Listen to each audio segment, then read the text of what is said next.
कल भाजपा की केंद्र सरकार ने सीए लागू करने का नोटिफिकेशन जारी किया है। 10 साल देश पे राज करने के बाद ऐन चुनाव के पहले इन लोगों को सीए की बात करनी पड़ रही है। अगर 10 साल में कुछ अच्छा काम कर लेते तो शायद आज सीए की जगह अपने कामों पे वोट मांग रहे होते। आज देश के सामने सबसे बड़ी समस्या महंगाई और बेरोजगारी की है। किसी को भी घर चलाना मुश्किल हो रहा है, इतनी ज्यादा महंगाई हो गई है, कमर तोड़ महंगाई हो रही है। उधर हमारे युवा दर दर की ठोकरें खा रहे हैं रोजगार के लिए, उनके ऊपर डंडे लाठियां बरसाई जा रही हैं। ऐसे में सरकार बेरोजगारी और महंगाई का समाधान ढूंढने की बजाय सीए की बात कर रही है, तो ये बड़े दुख की बात है। ये सीए आखिर है क्या? बीजेपी की केंद्र सरकार का कहना है कि 3 देश, बांग्लादेश, पाकिस्तान और अफगानिस्तान, इन 3 देशों के अल्पसंख्यक जो हैं वो अगर भारत की नागरिकता लेना चाहें तो उन्हें भारत की नागरिकता दे दी जाएगी।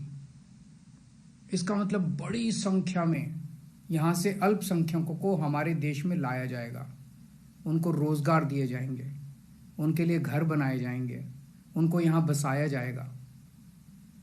अजीब बात है ना। बीजेपी की केंद्र सरकार से हमारे बच्चों को रोजगार दिए नहीं जा रहे, पाकिस्तान से लोगों को लाके उनके बच्चों को रोजगार देना चाहते हैं। हमारे लोगों के पास तो घर नहीं है, भारत के तो ढेरों लोग बेघर हैं, लेकिन बीजेपी वाले पाकिस्तान से लोगों को लाके उन्हें भारत में बसाना चाहते हैं, उनको घर देना चाहते हैं। हमारे रोजगार उनके बच्चों को देना चाहते हैं, हमारे हक के घर उनमें पाकिस्तानियों को बसाना चाहते हैं। भारत सरकार का जो सरकारी पैसा हमारे परिवार और देश के विकास पे खर्च होना चाहिए, वो पैसा पाकिस्तानियों को भारत में बसाने पे खर्च किया जाएगा। इन 3 देशों में लगभग 2.5 से 3 करोड़ अल्पसंख्यक हैं। ये तीनों बहुत गरीब देश हैं। जैसे ही भारत के दरवाजे खुलेंगे, इन 3 देशों से भारी भीड़ हमारे भारत में आ जाएगी।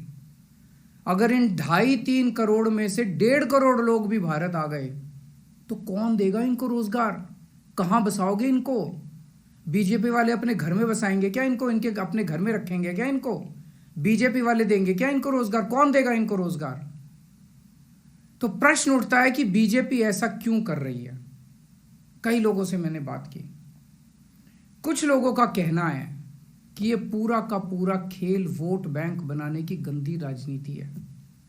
इन तीनों देशों से 1.5-2 करोड़ लोगों को अगर भारत ले आया गया और उनको चुन चुन के इस तरह से देश के अलग अलग भागों में बसाया गया, जिससे जहां जहां बीजेपी के वोट कम हैं वहां झुग्गियां डाल के अगर इन लोगों को वहां बसाया गया तो वहां बीजेपी का एक पक्का वोट बैंक तैयार हो जाएगा, बीजेपी के वोट बढ़ जाएंगे। और आने वाले इस चुनाव में तो नहीं, आने वाले भविष्य के चुनाव में बीजेपी को इससे बहुत बड़ा चुनावी फायदा मिल सकता है, ऐसा कुछ लोगों का कहना है। मुझे नहीं पता ये सच है कि गलत, लेकिन सबसे बड़ा प्रश्न है कि बीजेपी ये क्यों कर रही है। एक तरफ बीजेपी की हरियाणा सरकार हरियाणा के बच्चों को रोजगार देने में असमर्थ है। रोजगार के लिए हरियाणा सरकार अपने बच्चों को इजराइल भेज रही है। इजराइल में हम सब जानते हैं कि युद्ध चल रहा है, हमारे बच्चों को युद्ध में धकेला जा रहा है। अपने बच्चों को तो रोजगार है नहीं और पाकिस्तानियों को भारत लाके उनके बच्चों को रोजगार देना चाहते हो। मेरी तो ये बात बिल्कुल समझ से परे है। बीजेपी वाले पूरी दुनिया से बिल्कुल उल्टा चल रहे हैं। पूरी दुनिया में कोई भी देश अपने पड़ोसी देशों के गरीबों को अपने घर नहीं लाना चाहता। पड़ोसी देशों के लोगों को अपने देश में आने से रोकने के लिए पूरी दुनिया में हर देश तरह तरह के कानून बनाता है, बॉर्डर पे दीवारें लगाता है, बॉर्डर पे बिजली की तारें लगाई जाती हैं ताकि पड़ोसी देश का कोई भी व्यक्ति हमारे देश के अंदर ना आ सके। बीजेपी शायद अकेली पार्टी है पूरी दुनिया की जो पड़ोसी देश के गरीब लोगों को अपने देश में घुसाने के लिए दरवाजे खोल रही है, बिल्कुल उल्टा कर रही है। एक और बात है सोचने की, पिछले 10 सालों में 11 लाख से ज्यादा भारत के बड़े बड़े अमीर उद्योगपति और व्यापारी भारत छोड़ के चले गए। ये लोग भारत में फैक्ट्री चलाया करते थे, इंडस्ट्री चलाया करते थे, बड़े बड़े व्यापार किया करते थे, लाखों लोगों को नौकरी देते थे, रोजगार देते थे। ये बीजेपी की गलत नीतियों और उनके अत्याचार से तंग आके भारत छोड़ के चले गए। अगर बीजेपी को लाना ही है तो इन लोगों को वापस भारत लेके आओ ना, जो भारत छोड़ के चले गए। ये भारत आएंगे, इनके पास पैसा है, भारत में इन्वेस्ट करेंगे, नई नई फैक्ट्रियां खोलेंगे, नए नए व्यापार खोलेंगे, अपने बच्चों को रोजगार मिलेगा। ये क्या बदतमीजी है कि बांग्लादेश के, पाकिस्तान के और अफगानिस्तान के लोगों को हमारे देश में लाके बसाएंगे और उनको हमारे बच्चों के हक के रोजगार उनको देंगे। ये लोग कह रहे हैं कि 2014 के पहले आए हुए घुसपैठियों को इन नागरिकता दी जाएगी। ऐसा नहीं है, ये तो शुरुआत है। एक बार ये सिलसिला चालू हो गया, एक बार दरवाजे खुल गए तो फिर बहुत बड़ी संख्या में पाकिस्तानी और बांग्लादेश से लोग भारत में आने लगेंगे।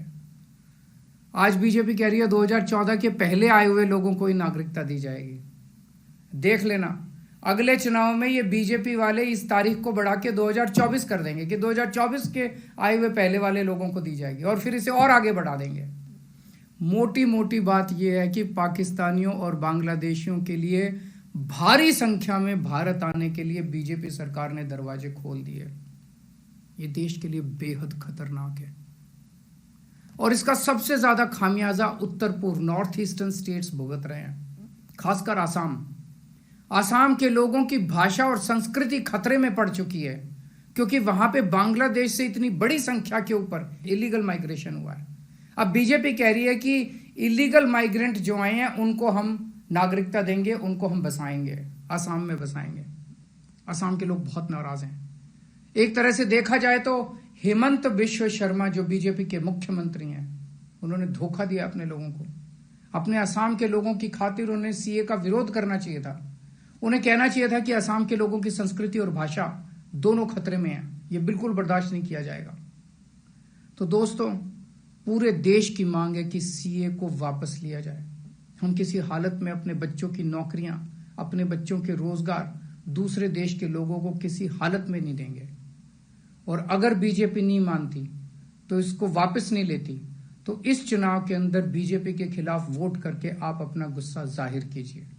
नमस्कार।